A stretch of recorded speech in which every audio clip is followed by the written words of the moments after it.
for various like professors, associate professors, assistant professors, PhD scholars, students, mystics, experts, and researchers working in various scientific institutions across India and abroad. Under the auspices of AFTEFS Kota, Vital Biotech Education Group is aiming to increase the capacity of the agricultural and related industries by filling up skill shortages and upskilling the current and future workforce. We collaborate closely with all parties involved in agriculture to enhance the standard of living for researchers, professionals in the workforce, farmers, and farm and extension employees. Sri Guru Gobind Singh Tri-Centenary University, Gurugram, Haryana, India is a premier institution under Dashmesh Educational Charitable Trust founded in 1999. SGTU is one of the best private universities in Delhi NCR, India, with a rich legacy of excellence in research, innovation, and skill development. The Faculty of Agricultural Sciences, ICR, accredited at SGT University, established in 2016 and 17, is offering, besides others, courses of BSc Honors, MSc Agriculture and Agronomy, Horticulture, Vegetable Science and Plant Pathology, and PhD in Genetics and Plant Breeding, Horticulture, Agronomy, and Soil Sciences in the Department of Agriculture. The faculty emphasizes innovative learning, critical thinking, and a more holistic approach to experiential discussion-based and analysis-based learning. I would also like to announce our knowledge partners for this program, which are Jawaharlal Nehru Krishi Vishwavidyalaya, Jabalpur, Chaudhary Charan Singh Haryana Agricultural University, Hisar, Haryana, Central Institute of Medicinal and Aromatic Plants, Lucknow, Central Agricultural University, Imphal, University of Agricultural Sciences, Raichur, Karnataka, University of Sri Jayawardhanapura, Sri Lanka, and Agrosphere e-newsletter. And also, I congratulate the entire organizing team for organizing this insightful training program. Today, we are highly privileged to have such honorable dignitaries among us. It is a matter of great pride for us today that we have the Pro Vice Chancellor of SGT University, Dr. Atul Kumar Nasa, who has more than 37 years of professional experience, including 30 years experience in the enforcement of Drugs and Cosmetics Act and rules made thereunder, Drug Price Control Order 2013, Drugs and Magic Remedies Act 1954, and Medical Devices Rule 2017. Recently, in August 2019, Dr. Nasa was elected as an executive committee member of the Pharmacy Council of India, and PCI has nominated him as a member of the Appellant Committee for the All India Council for Technical Education office in Delhi. Apart from the above, Dr. Nasa is a member of the Law Committee and other committees of PCI. Sir has been elected to hold the prestigious post of the President of Indian Pharmaceutical Congress Association in 2013 and has received numerous awards like Best Drug Control Officer Award, K.C. Chatterjee Memorial Award 2015, and IPGA Professional Excellence Award 2015, also Best Alumni Award, Best Drug Inspector Award in 2001, Outstanding Young Professional Achievement Award 2003, Regulatory Person of the Year Award 2009. His passion for the pharmacy professions motivated him to actively participate in the overall facets of the profession. His untiring effort, dedication, sincerity, cooperative spirit, and sense of responsibility achieved recognition and endowed admirable credibility to his efforts. Sir, your achievements are glorious, and we are really honored to have such an admirable person to inaugurate this program. So now I request Dr. Atul Kumar Nasa, sir, to kindly inaugurate and deliver a welcome speech. I hand over the virtual stage to you, sir.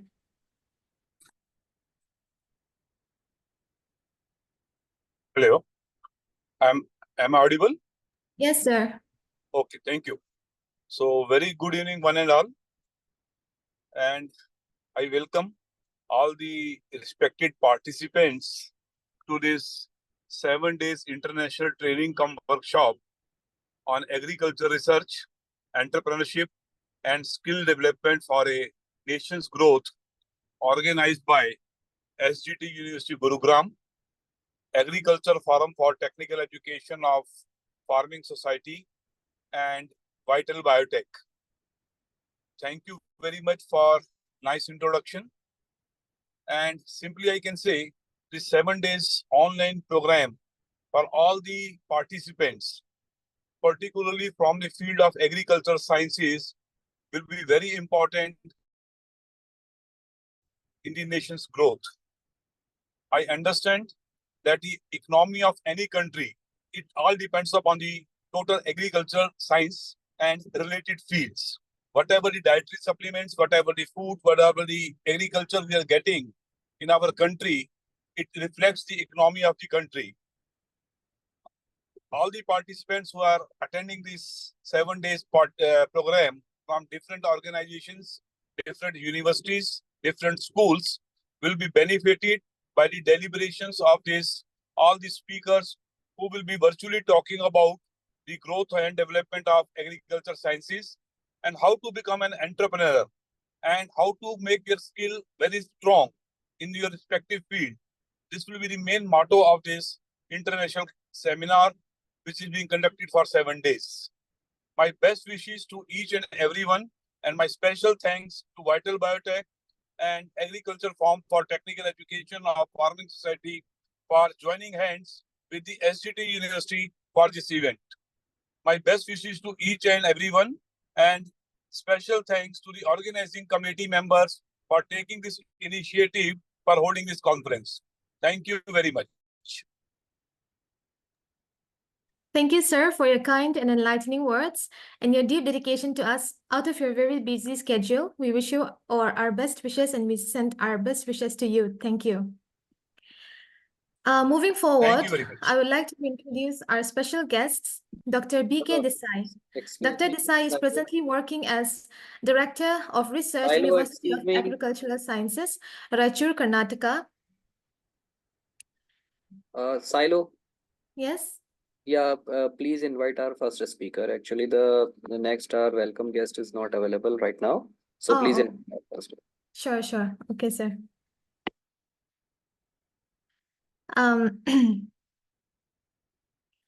Tonight, we are really privileged that we have very learned speakers who are the best in their fields to kickstart our program. I excitedly and wholeheartedly welcome our first speaker, Dr. Sanjay Swami.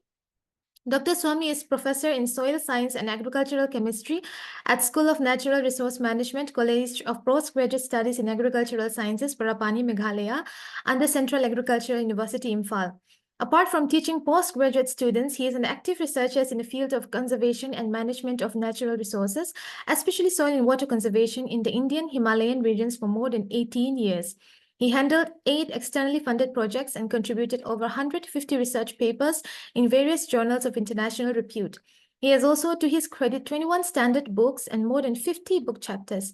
He has guided 6 PhD and 17 MSc scholars, attended more than 35 international conferences, presented research papers, and won many prestigious awards like SCSI Gold Medal Award, SCSI Leadership Award, Dr. J.S. Bali Award, Best Soil and Water Conservationist Award, Young Scientist Award, Distinguished Scientist Award, and so much more. He holds the prestigious position of National Fellow of the Soil Conservation Society of India and actively serving as the chairman of Meghalaya State Chapter. He is the fellow of the Himalayan University Consortium, International Center for Integrated Mountain Development, Kathmandu, Nepal, mentor for interns of the Indian Knowledge System, Ministry of Education, Government of India, Associate Fellow at UGC Inter-University Center at Indian Institute of Advanced Study, Rashtrapati Niwas, Shimla, India, the ambassador of the Global Forum of Food Security and Nutrition, Food and Agricultural Organization of the United Nations, and member of the International Advisory Council of the Grassroots Institute, Montreal, Canada. He is also the Senior Global Fellow of the Grassroots Institute.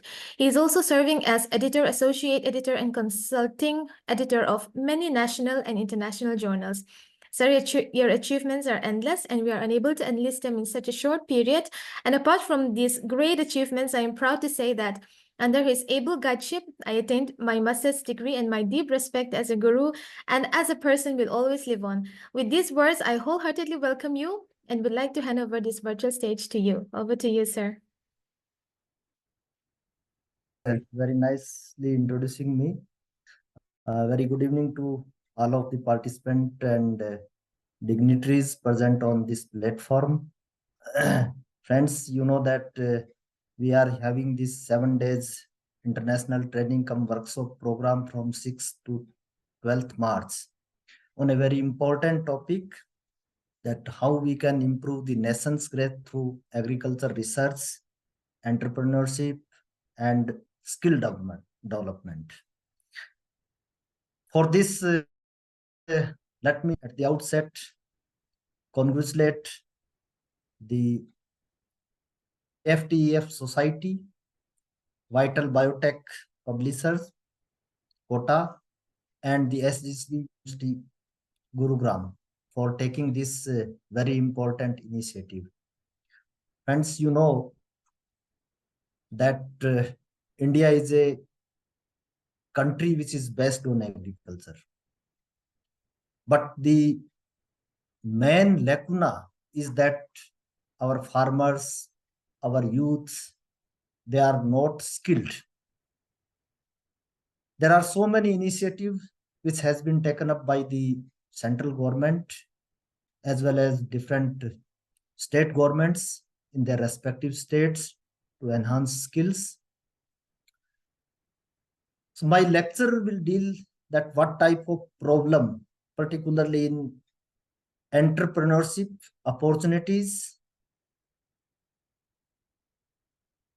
in skill enhancement we are facing, and how we can address all the challenges which we are facing in the present era. So let me share my slides.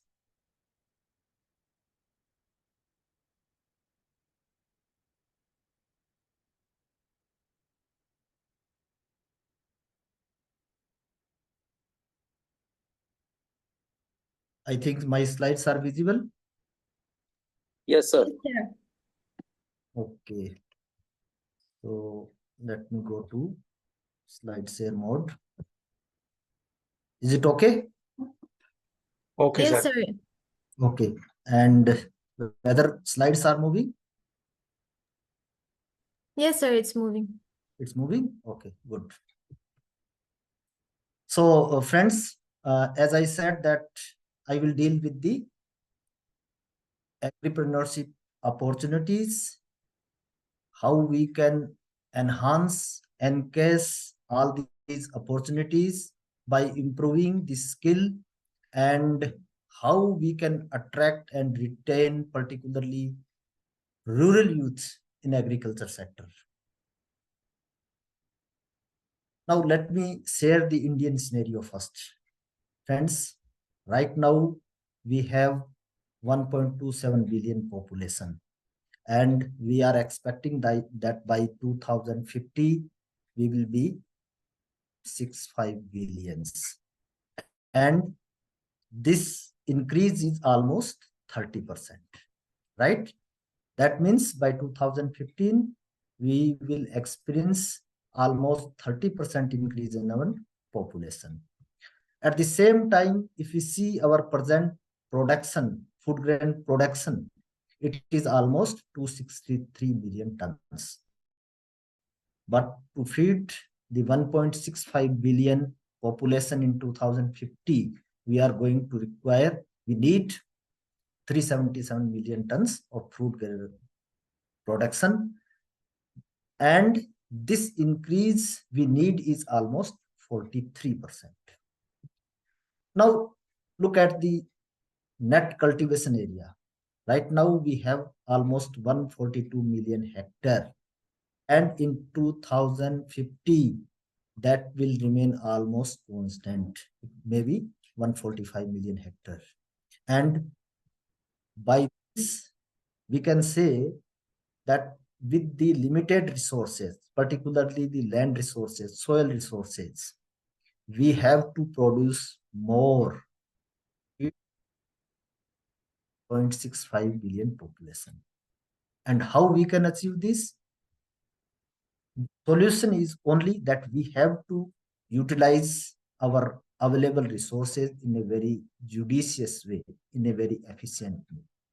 There are different type of resources, and here, because we are concerned about the skill enhancement, so our focus is particularly the human resources, and within human resources our pinpoint is our youths. So let me define what is youth. Youth, we can say that the person who is very enthusiastic, vibrant, innovative in ideas, and dynamic, with a strong passion, strong motivation, with a very high willpower. Now, different agencies, different nations, they have defined the age group for youths. United Nations, they have adopted that youth are from 15 to 24 years of age. In our Indian National Youth Policy in 2003, they considered the age group of 13 to 35 as youth. But in 2014, again, we have modified this, and now we consider that in the age group of 15 to 29 years, they are the youths. Now, if we look at the scenario of youth population in India, see, we have the highest number of youth, that from the 10 to 25 years persons. And right now we have 242 millions youth population. And that is, if we compare with the China is having only 185 million youths. That means nowadays we have already surplus, we have already crossed the population of China, but still, if we see the population of youth, our country is more younger if we compare with the China. Then if we make comparison with China and Indonesia, because these are the two major countries which define the demographic features of Asia. In the coming years, our country will remain young in comparison to both the countries. That means the population of youth in the coming years in India will be high in comparison to China and Indonesia. As per 2011 census, our country was having 19.1% youth population, and in 2020, this has been increased to 34.33% out of the total population. That means we have a huge pool of youth. Now, if you see that what are the reasons why youth of today, they are not interested in agriculture, why they are not adopting agriculture.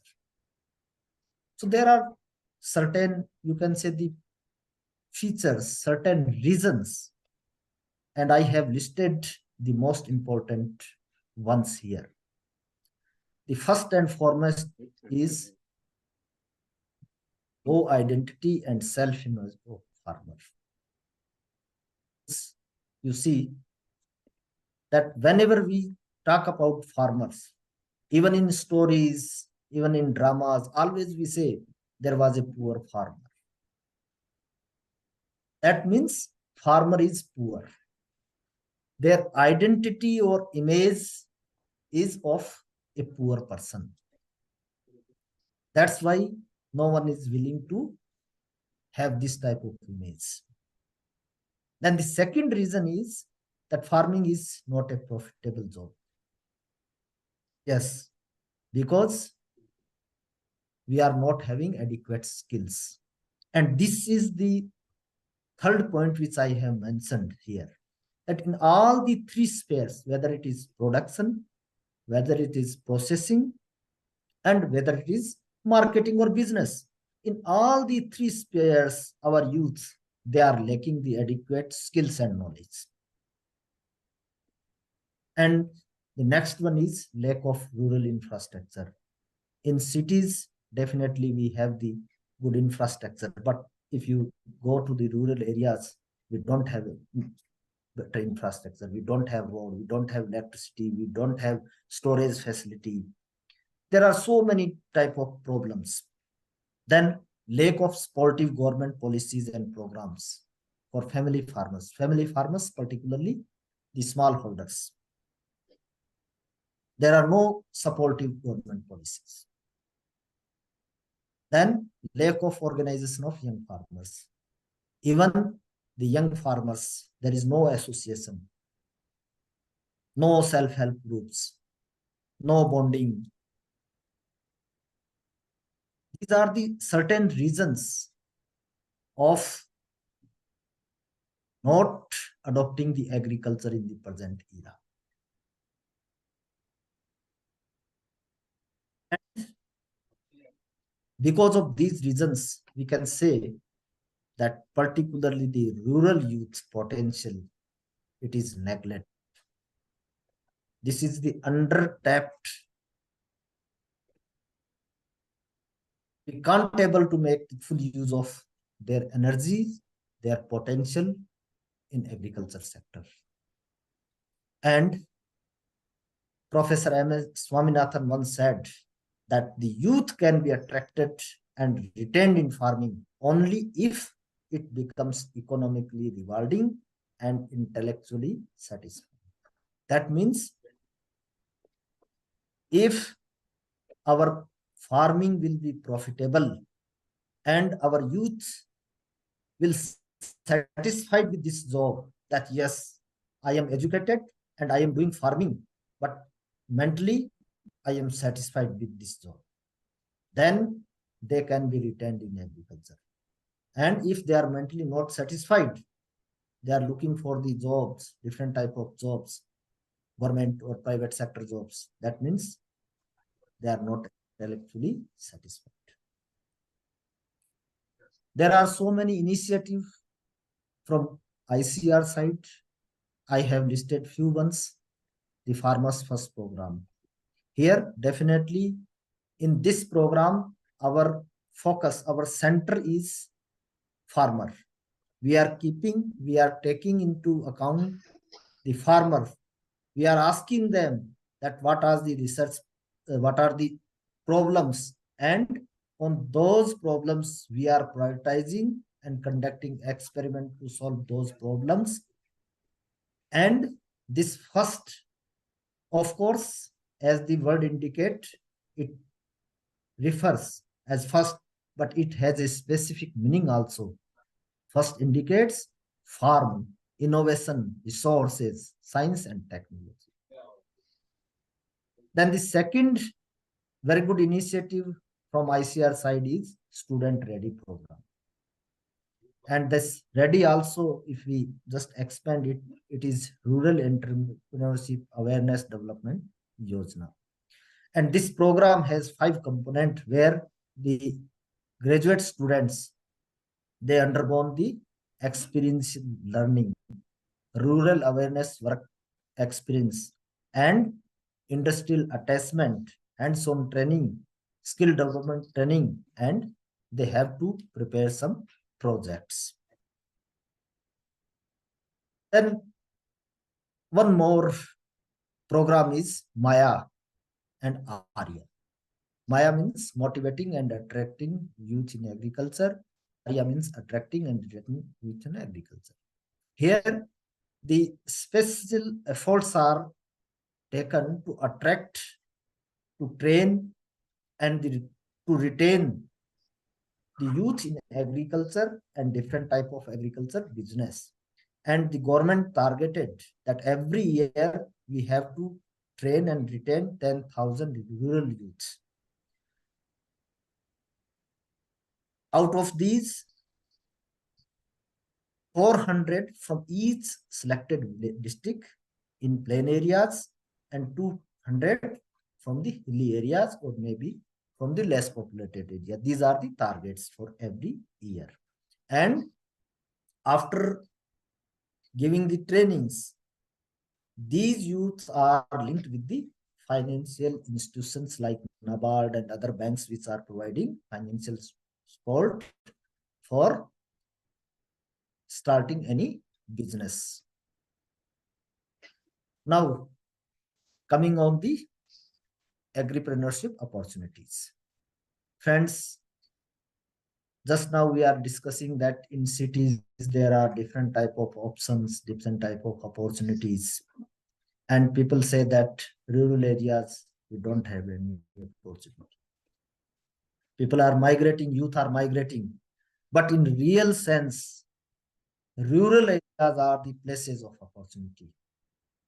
And after this presentation, you will then learn that how the rural areas are really potential places of opportunities. There are so many rural entrepreneurship options. And we can have all these sectors, that may be primary agriculture, that may be industrial, and that may be service sector. But here also we need very skill, knowledge, and we have to integrate skill and knowledge in selecting the right type of entrepreneurship approach that will sustain in the coming years. Because we have to consider the market scenario also. Whatever we are selecting to start, before starting, we have to analyze the strength, weakness, opportunities, and threats for setting up particularly of that enterprises. That means for starting any type of startup business, we need different knowledge of different dimensions, and we have to judiciously mix all those ideas, our interest. Only then we can achieve this success, and we have the successful entrepreneurship. So in agriculture sector, what are those? Few I have mentioned here, and I will discuss in the coming slides. The one is apiculture. You know that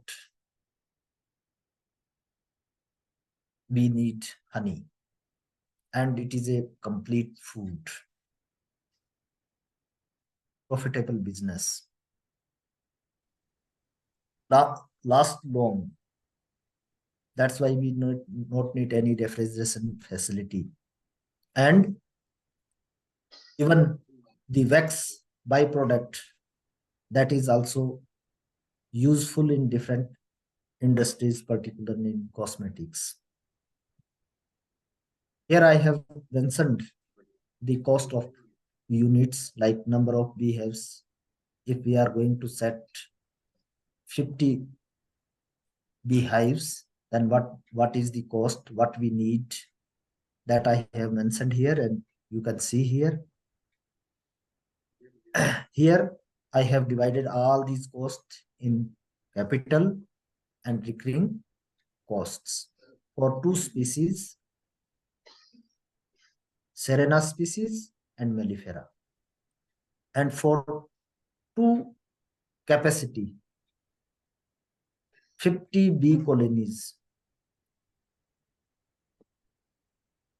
Now this is the production potential, and after calculation, after just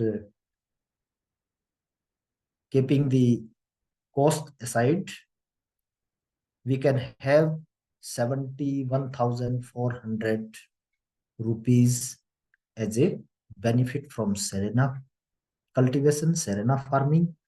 And likewise in Mellifera, we can earn around 2,10,500 rupees.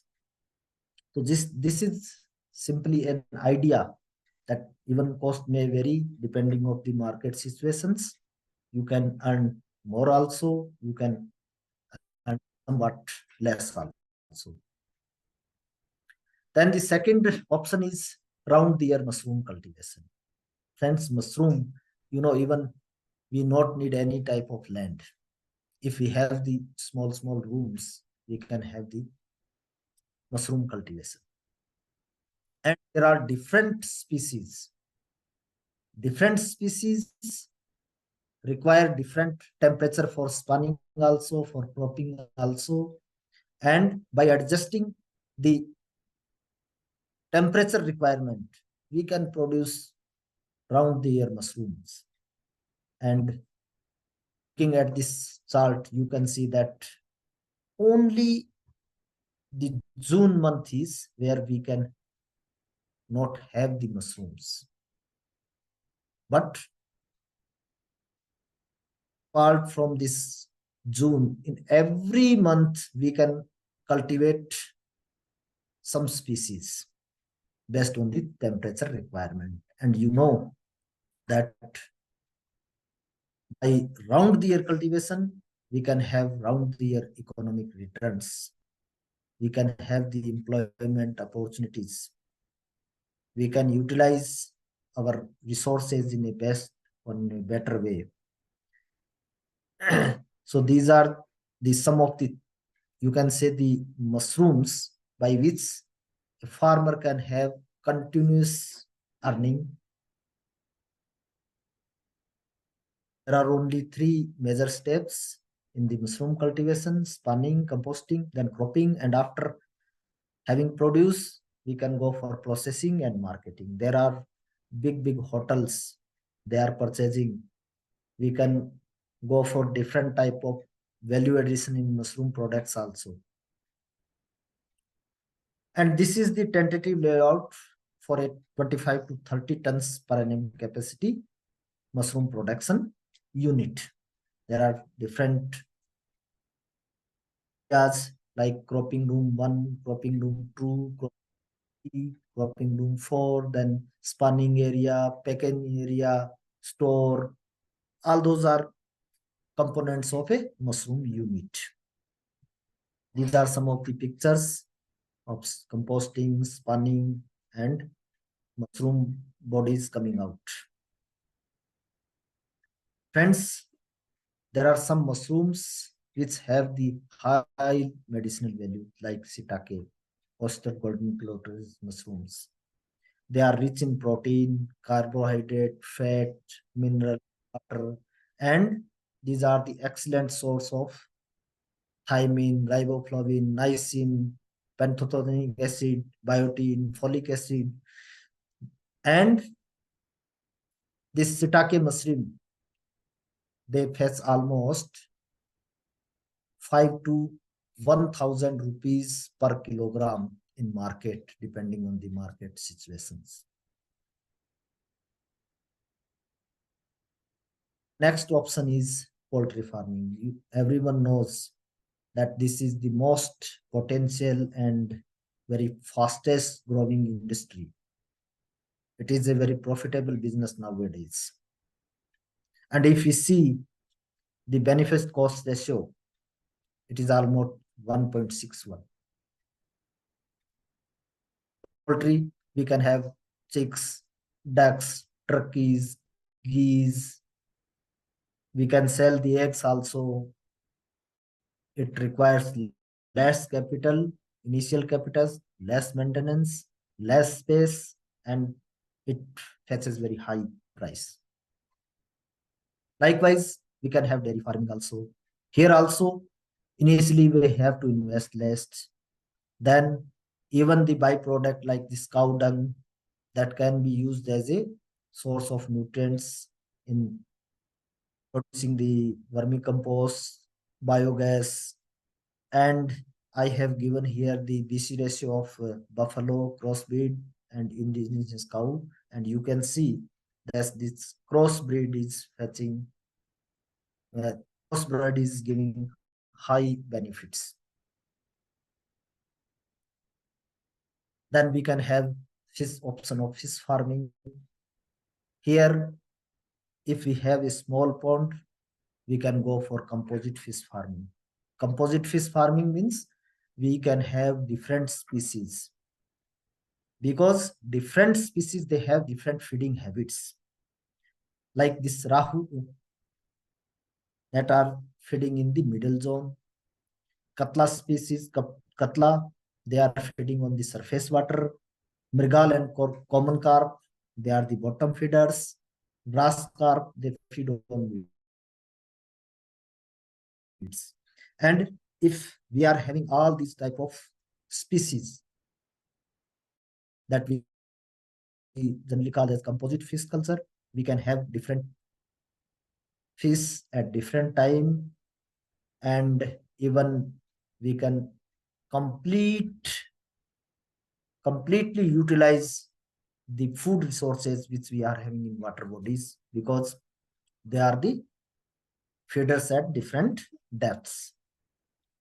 If we see the BC ratio, it is almost 1.3. Then we can have the option of sericulture.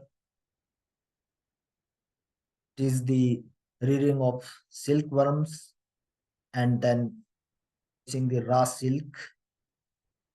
The BC ratio is almost 1.3. Then protected cultivations. Friends, particularly the high value crops, vegetables. If we are growing in open, then there is a risk, because now, because of this climate change, we have the abrupt weather change.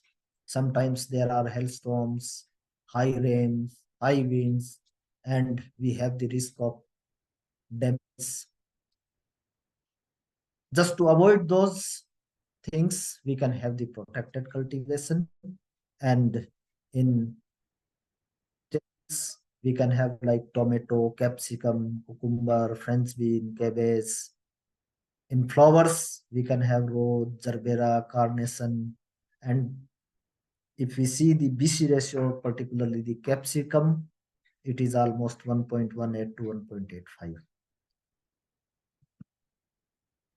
Then we can go for off-season cultivation, and here I have shown one structure that is called low tunnel structure. Here only the plants, they are covered with polythenes, very less expenses, and we can protect the crops, high value crops.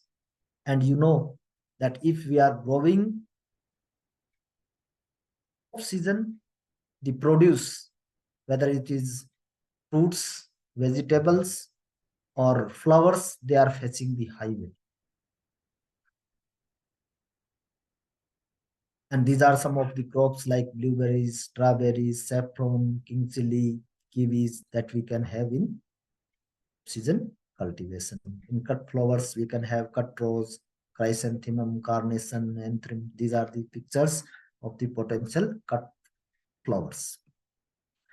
Then nowadays, the business of nursery producing is also very potential area. You can see that in cities also, there are different nurseries. Some are having all fruits, vegetables, flowers, and there are some specific also, particularly for fruits. Some are for vegetables. And here, if we are going for this business, we need very less inputs like containers, soil media, some manure or fertilizer, and some small equipments. The nurseries, these are in very high demand, because even in cities also, people are interested in kitchen gardening. They can't buy seeds because they need only small quantity, and the packing, that is having more seeds. So they have to spend more in purchasing the seeds. So they can buy some of the nurseries, seedlings, saplings from the nursery, and can have the production. Then there is opportunity for the medicinal and aromatic plants also. There are different raw material produced from botanicals. Even these are utilized in the different type of cosmetics, healthy foods. And if you see the BC ratio of amla, it is 1.5. If you see the BC ratio of dawana, particularly for oil, it is 1.91. Then friends, there is a approach of integrated farming system, because if we have a specific crop specific entrepreneurship. There are chances that because of certain disease, because of certain adverse climatic conditions, there may be a complete loss of a particular crop, particular variety. That case, if we have different component, suppose we have some vegetables, we have few boxes of honeybee, we are also producing mushroom, we are also having some poultry birds. So these different components, they are giving their produce, their harvest at different times. The requirement of manpower for sowing and for taking care of all those operations that may be required for poultry, that may be required for fish cultivation. Those timings are different. So the farmer family, they can be engaged during whole year, and they can have at least one or two produce at any time of the year. And friends, what I see that this IFS is the solution for food and nutritional security, even for financial security of the farmers, and even the environmental security. Because if farmers are producing small quantity, even the fresh produce which they are picking or having, at least he or she is taking some of the produce to their home, and their children, they are eating those. So different entity, if you see, say, farmers children, if they are getting some eggs, some meat from poultry products, some fruits, some pulses, so all these are ensuring the nutritional security of the farmer's family. And here we can have the multi benefits. We can promote the agro industry. We can increase the input efficiency. We can minimize the cost of inputs. We can increase the employment opportunity. And we can have the fodder security for our livestock. We can recycle the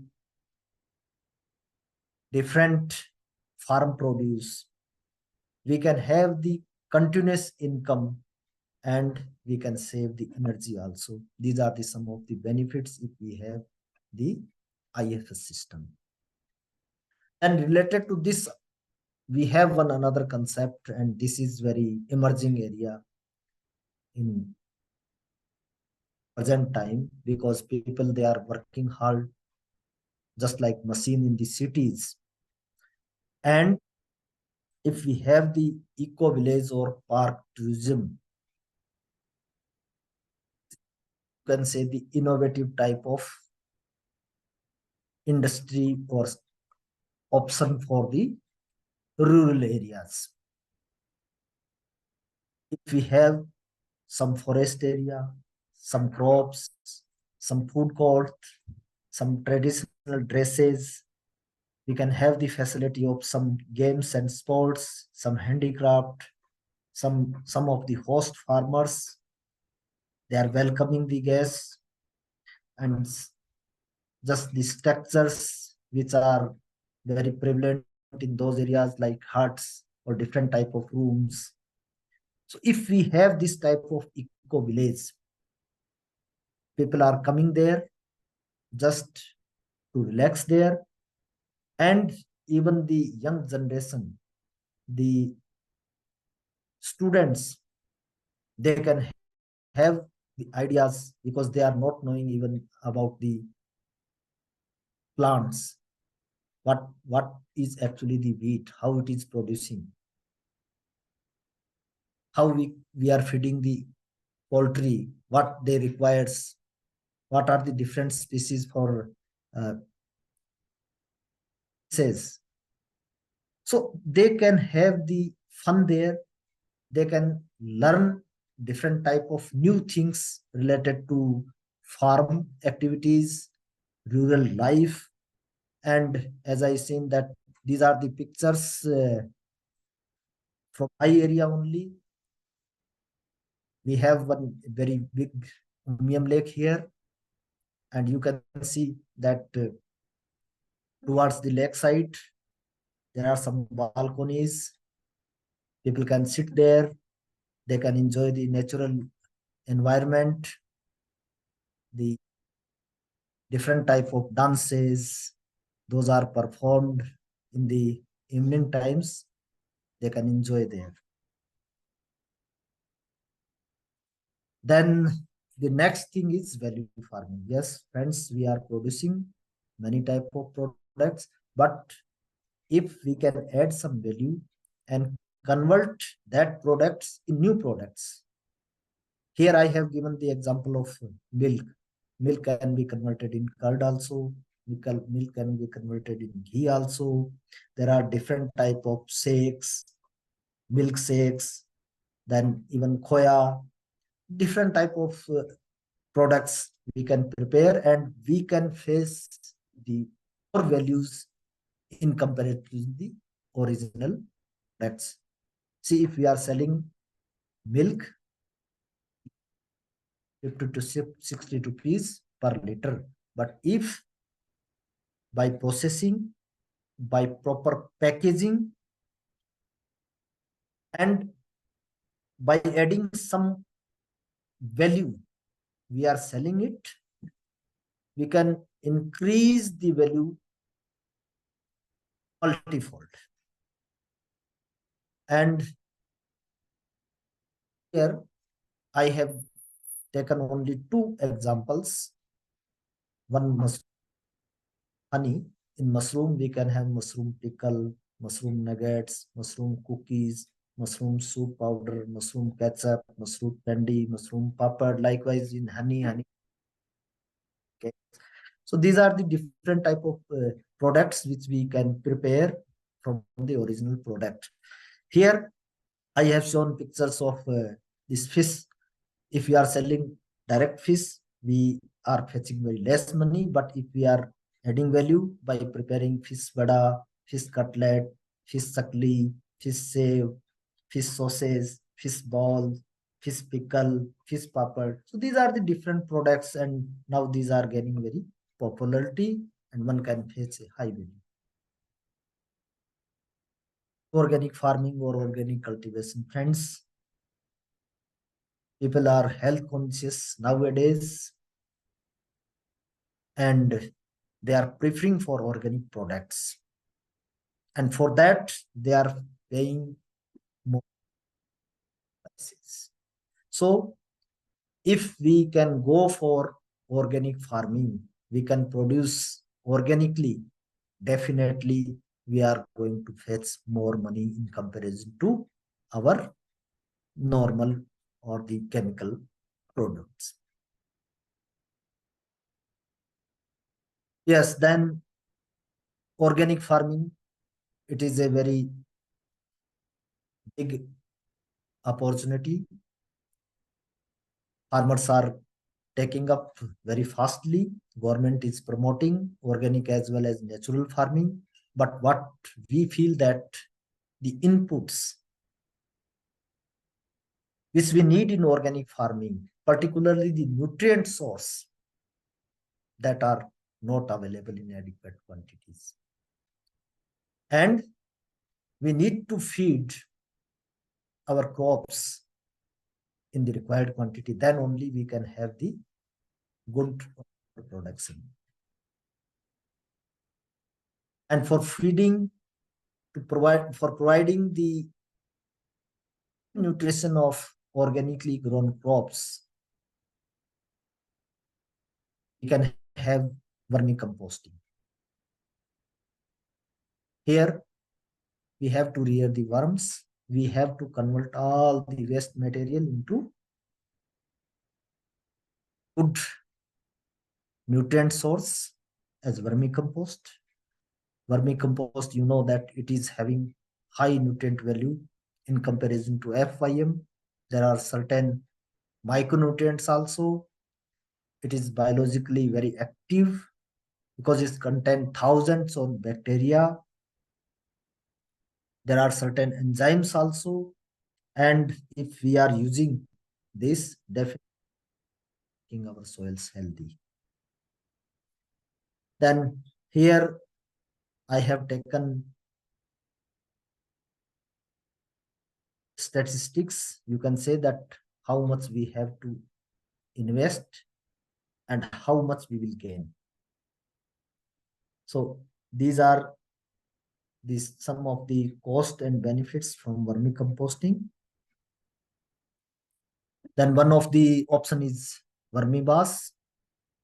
This is also a very good options. If we have the worms, we can have vermibas, and this is also very good nutrient source. I have given the complete composition of vermibas here. So this industry also can be set up in the rural areas. Then biogas slurry, friends, government had taken up one project of this biogas slurry. Different farmers in the selected districts, they have been provided subsidy, and this biogas unit has been set up. But the waste product after producing energy, that is called as biogas slurry. That is a source of nutrients, and it can be utilized as a nitrogen source in the fields. Then biochar is also one of the very innovative options where we can convert the organic waste material, that may be the cow dung, animal dung, any type of animal dung, any type of maybe wheat, or maybe type of biomass in a biochar. I am not going in detail, but this is a very good source of nutrient and it is being used to neutralize the acidity of acidic soils. And one can have this type of facility. This is automatic unit where we can 300 to 400 kilogram of biomass, and within 15 minutes we can get the biochar. So this is having a huge demand, particularly in the regions where the soils are acidic in nature. Then there are some of the liquid formulations which are being used in the natural farming and organic farming, but the farmers, they are facing the problem of getting it. And one of the important one is this Panchgavya. I think everyone knows that the product from the 5 major products of cow. And here I have given the quantity required to prepare the Panchgavya, and this is also a very good source of nutrients. If I can share the PPT also, they can have the details, methods of preparation, and the requirement of inputs. This is the analysis of this Panchgavya, and you can see that how much particularly microbial population we are having, and if microbes, then our soil is. Then even biopesticides in organic or natural farming, as I said, that controlling of pest and diseases is also very important. And for that, we can have different type of biopesticide, particularly in every villages you can find the neem, and from neem we can have different type of neem pesticides. And one of the very good initiative is this setting up of soil testing laboratories at village level. It is giving the financial support for setting up of soil testing laboratories, and this is the requirement of funds which we need for setting up a soil testing laboratories which can analyze up to 300 soil samples per year.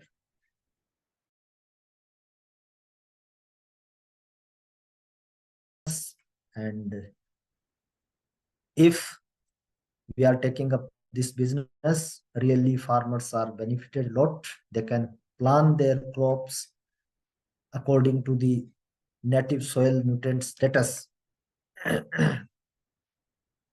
Then friends, one more opportunity or area is custom hygiene centers. You know that there are machineries which the farmers in rural areas or hilly areas they can't afford. So if you can set up a custom hiring center and have the machineries like small tractor, power tiller, multi-crop power thresher, winnower, and on a small, you can say the little, with a little amount, you can just provide them, the farmers which need them on a per hour basis. They will definitely have all these facilities and can have necessary operations in the fields. So these are the some of the potential areas which are available in the rural areas, and by having adequate knowledge, they can go for any type of entrepreneurship opportunities. But skill is required, and if one is selecting any one of that, any particular area, then they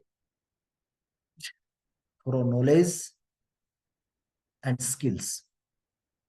So this is simply I have given the glimpses that these are the some of the options, and after having interest, after planning, one has to go in more details that what are the strength, what are the opportunities, what are the possible threats, and how we can cope up with all those type of situations. I hope that at least the youngsters or the graduate students, they have now some idea that what are the options which are available in the agriculture sectors, which they can start their business after graduation, or any unemployed youth, they can have the startups. So with this, again, let me TEF Society and Vital Biotech, as well as the university, for providing me with this opportunity to have some of my ideas to share with the youngsters. Again, let me particularly Dr. Jitendra Mehta ji, because he's in close contact with me every time we are discussing and planning different type of activities. So I hope that this training program will be very useful for the youngsters. And at the last, let me share my happiness that I am very much pleased to see my student Miss Silo here as an anchor. So she's doing a nice job and supporting the Vital Biotech and AFTF Society in a great manner.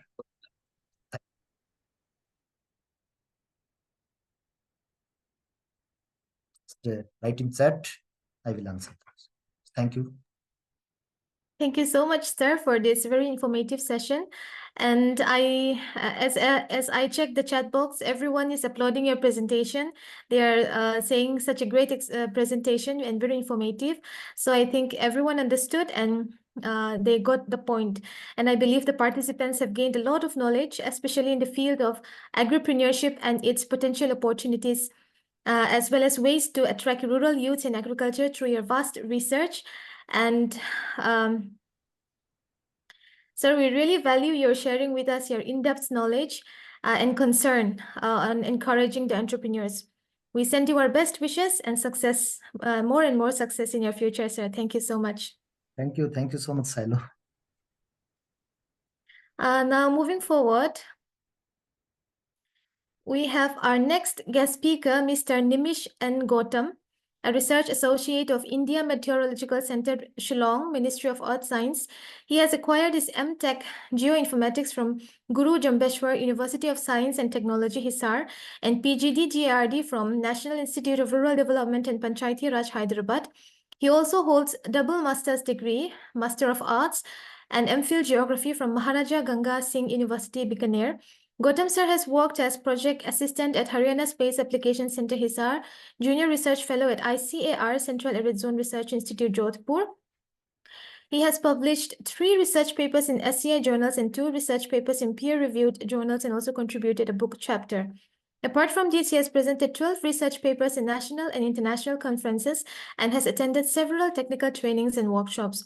And he has also served twice as organizing secretary in national conferences, and he has handled several important projects, including enhancing food and water security in arid regions through improved understanding of quality, quantity, and management of blue, green, and gray water, evaluation and prediction of integrated watershed management program activities over Hisar district, Haryana, spatio-temporal patterns of agricultural intensification and groundwater resource degradation in part of Shekhawati region, spatio-temporal changes in snow cover in Satluj River Basin using time series of MODIS terra and aqua imageries. Sir, I wholeheartedly welcome you and would like to hand over this virtual stage to you. Over to you, sir. Thank you, Shailyo. Am I audible? Sir, you're audible. Okay, just I'm sharing my screen.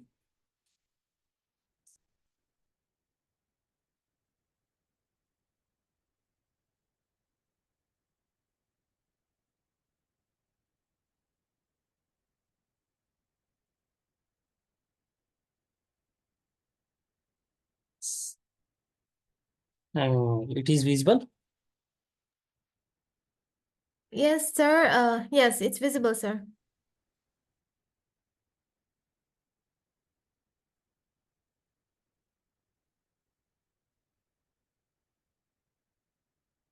Okay.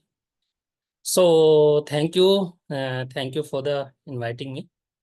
Then just I will talk with the actually we are talking about the agriculture, and agriculture, Sir Sanjay sir is also told about that. Farmer is first priority of that, and we are working in, I'm also working in the agrometeorological project here.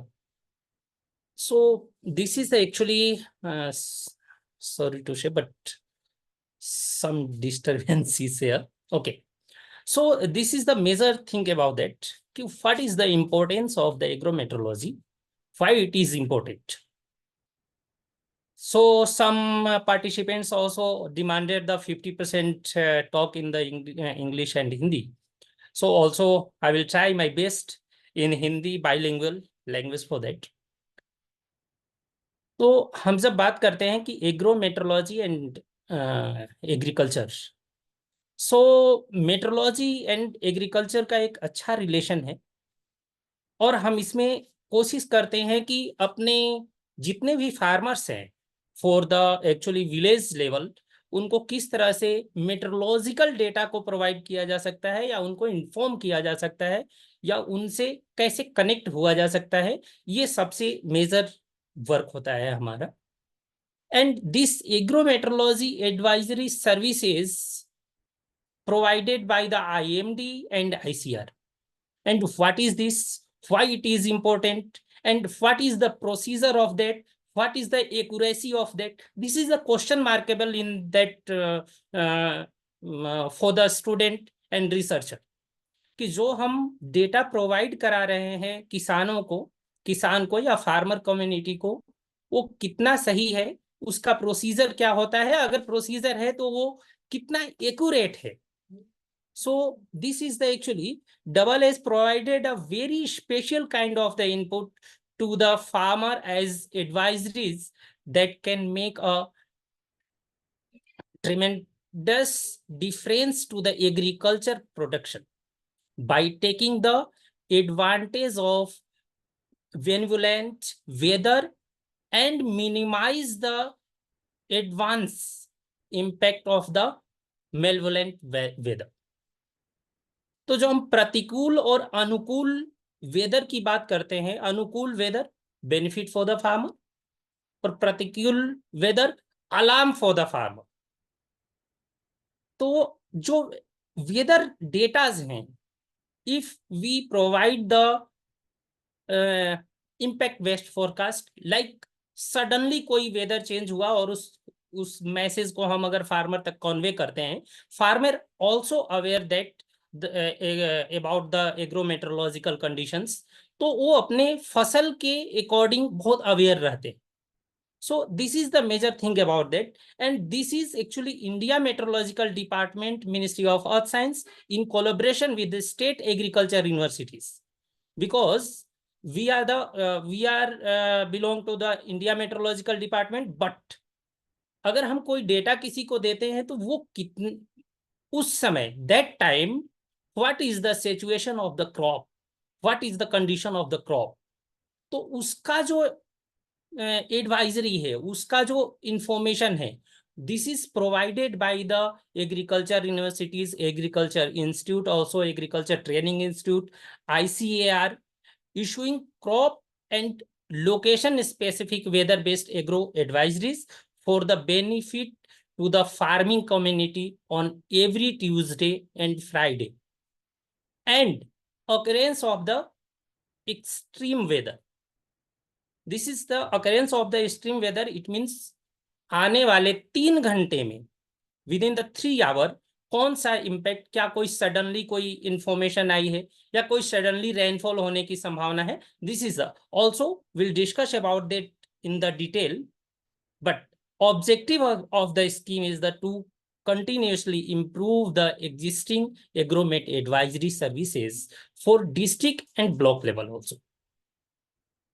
And second is the to establish AMFU in collaboration with the ICR and at KVK, and also enhance the agromet advisories, broaden communication each all farmer household effectively, and advance agrometeorology research to the targeted operational service enhancement and excellence also for that. So this is the introduction of that, कि जो हम agrometeorology की बात करते हैं, agrometeorology का data किसके through बनता है, उसके ऑब्जेक्टिव्स क्या हैं, then will discuss in detail. So excuse me Nimish sir. Yes sir. Yeah मैं रिक्वेस्ट करूंगा कि आप फुल स्क्रीन मोड थोड़ा शो करें अपनी पीपीटी में. Yes sir, of course. Thank you.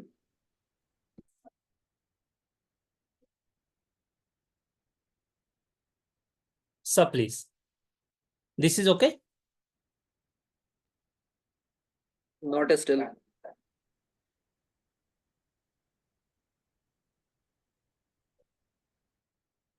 Visible sir.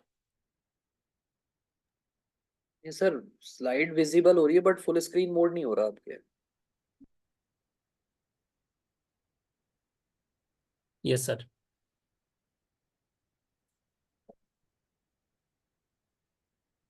F5 की आप प्रेस करके देखें. सर मेरे यहाँ से ये विजिबल है. Again share, no issue.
Sir visible. No sir, अब तो स्लाइड्स ही नहीं दिख रही. Okay sir. हाँ हाँ हाँ, yes sir, fine, thank you sir. Thank you.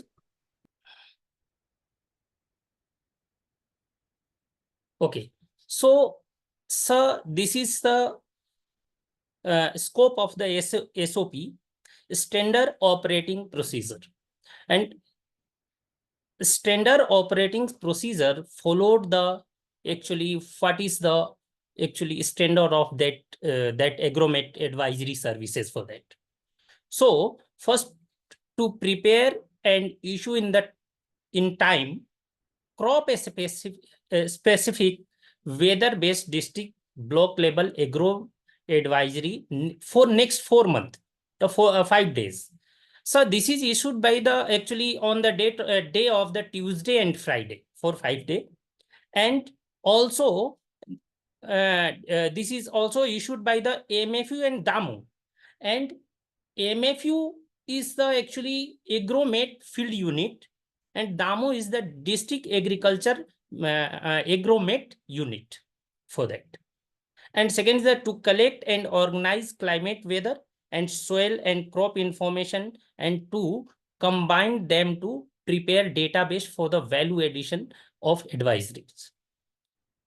तो हम लोगों को ये कंफर्म करना होता है कि जो एग्रीकल्चर का जो डेटा बन रहा है, जो एग्रो एडवाइजरी के जो डेटा तैयार हो रहे हैं, वो हमारे वेदर और उस समय के जो क्रॉप कंडीशंस हैं, उस समय का जो सोइल कंडीशन है, लाइक अगर फार्मर शोइंग का टाइम आ रहा है तो what is the actual important date for the sowing. This is also decided by the MFU and DAMO based on the climate and weather data for that. And real-time verification of forecast and reporting of the weather event. If any event, कोई भी अगर अचानक बारिश या अचानक thunderstorm या अचानक कोई विंड डायरेक्शन की कंडीशंस आती हैं, तो real time verification and forecasting के साथ में this is the reporting also that to enhance the outreach and dissemination of the services, collection of the feedback and improve the services. But sir, this is the very important of that topic of that impact based forecast, IBF.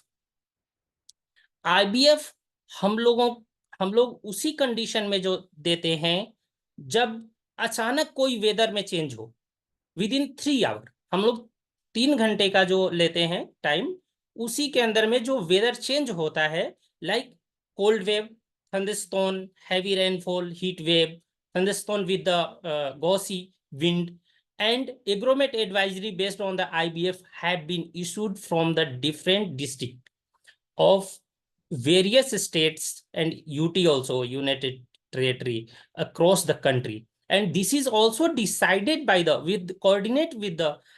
co-coordination with the National Weather Forecasting Center, New Delhi, and also Regional Meteorological Center, and this is also communicate with the Meteorological Center. Meteorological Center actually have every state capital. Okay, and regional is the one of the big regional, जैसे north east है, north east का जो RMC है, regional meteorological centre है, वो गुवाहाटी है, but all state have the MC centre for that. And also MFU and DAMO. Actually MFU and DAMO also actually involved with the KVK. So this is the actually impact based forecast. And sir, this is the very important thing, how to work.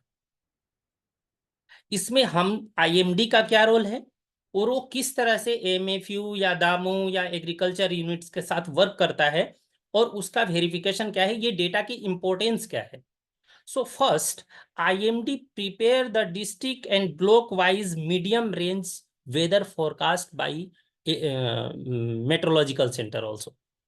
Meteorological center कभी भी जो every Tuesday and Friday को morning में before 12 o'clock weather system का medium weather range के base पे हमें wind directions, minimum temperature, maximum temperature, wind speed, cloud conditions, cloud height also involved in that data.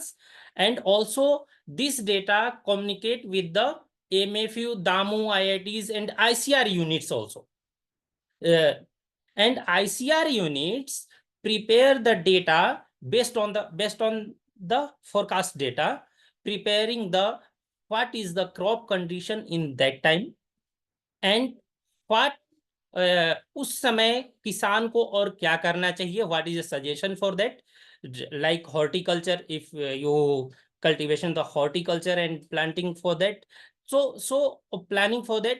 तो जितने भी वर्क होते हैं उस बेस पे जो एमएफयू एंड दामोस जितने भी हैं ये उस बेस पे एडवाइजरी जारी करते हैं, preparation of the district wise specific Agromet advisory weekly.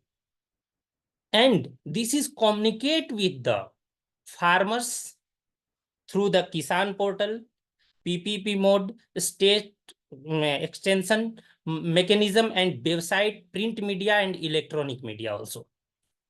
And so केवल इसमें इतना ही नहीं है कि डेटा मिल गया और हमने डेटा किसान को दे दिया तो हमारा काम खत्म हो गया. नहीं, किसान जो फार्मर्स हैं वो हमें फीडबैक भी देते हैं कि जो आपने डेटा दिया है उसका इम्पैक्ट क्या रहा है, कितना इम्पैक्ट हुआ, क्या वो हुआ नहीं हुआ.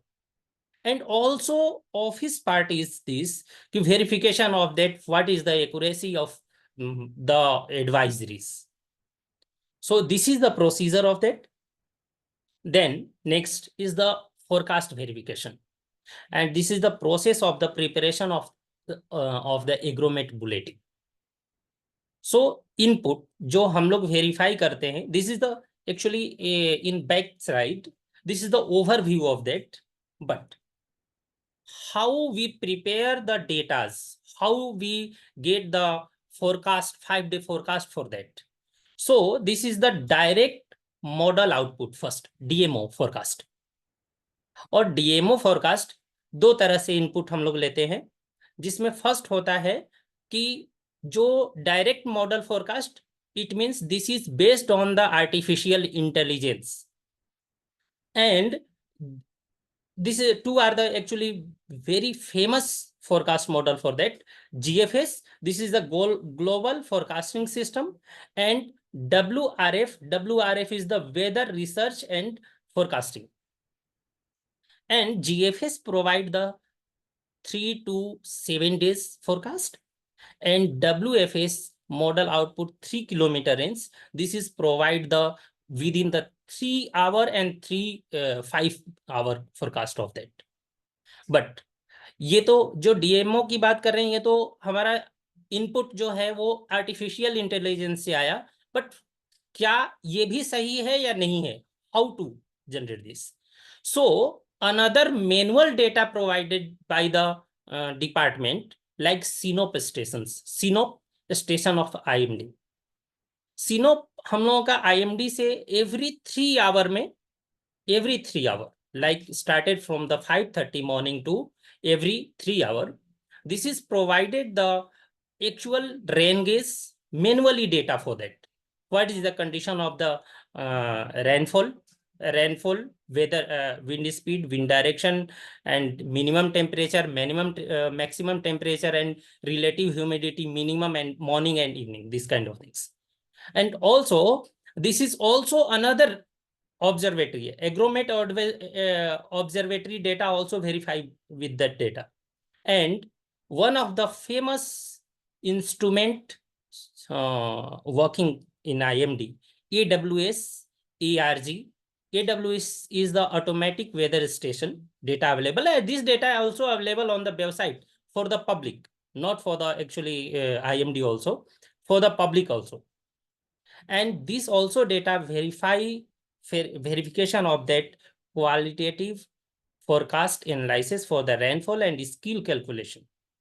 And this is the also what is the verification ratio score, and also POD is the probability of the detection, and HK is the actually Hansen and Koppen, and also FAR is the false alarm rate. All are the model used for that. What is the verification? And finally, output report generated for the district and block level forecast, and IPF for the MC with the MFU and KVKs also for that. So this is the forecast verification data of that. But sir, this is very important thing. हम लोग अभी तक जो बात कर रहे हैं verification and relative humidity, heavy rainfall and light to moderate rainfall, this is the technical term of that. But जो गांव में रहने वाले किसान हैं वो इन चीजों को नहीं समझते. हम लोग अगर बोल दें कि heavy to very heavy rainfall, तो वो समझते हैं कि ठीक है कुछ होगा, रेनफॉल आ जाएगी, बारिश या तो बहुत तेज हो जाएगी और नहीं तो कम हो जाएगी. So this terminology not actually used for the farmer community for that. So how to complete that? So this is the farmer awareness program. This is also organized by the KVK and MFU unit and DAMO, District Agromet unit. So all are the actually connected to the direct to the farmer.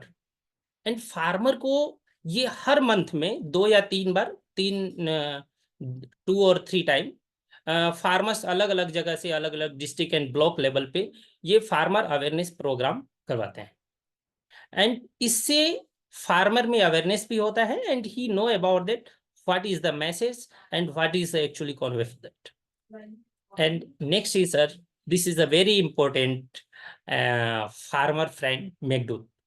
I think all the participant and from the background is the agriculture, so all are the known about that. This is the famous software, one of the famous software for the agriculture and agriculture information about that. And if अगर किसी के पास ये software नहीं हो तो you can easily scan this and also install, no issue. So also farmer friend is this. And Meghdut app is the benefiting farmer with the occurrence weather information of their district, increase in crop yield due to the accurate weather information. Meghdut is also beneficial in animal management. और इसका बहुत अच्छा जो example मैंने देखा था राजस्थान में, I was working in that Kajri Central Region Research Institute. That time कुछ ऐसे किसान थे जो एनिमल भेड़ बकरी लेकर के बहुत दूर तक जाते थे.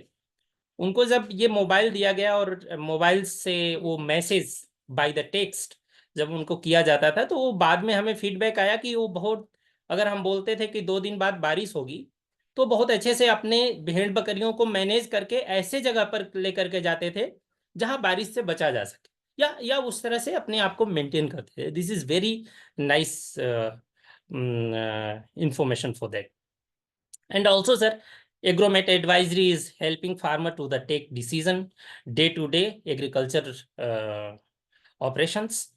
And at present approximately to 4.3 crore farmer are benefiting from the agromet advisories through SMS.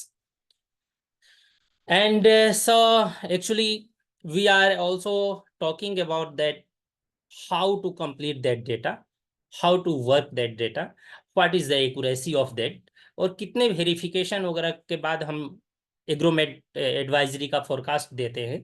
But this is a very important for the researcher and student also.